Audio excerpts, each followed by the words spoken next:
जाली accounts scandal case में वज़ीर आला सिंध मुराद अली शाह को एहतसाब अदालत में तलब कर लिया गया है।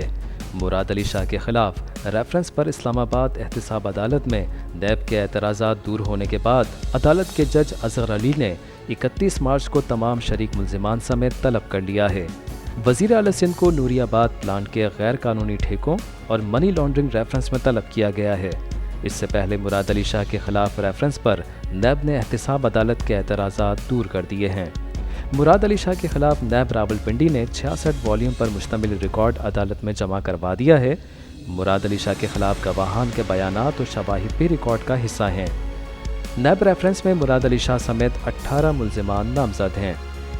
वाज़ेह रहे कि मुराद अली शाह पर कौमी ख़जाने के 8 अरब रुपए के फ़ंड्स और 3 अरब रुपए मुजरिमाना तौर पर झोंक देने और सिंध काबीना से हक़ाइक़ छुपाने और फिज़िबिलिटी के बग़ैर मंसूबों की मंजूरी का इल्ज़ाम है।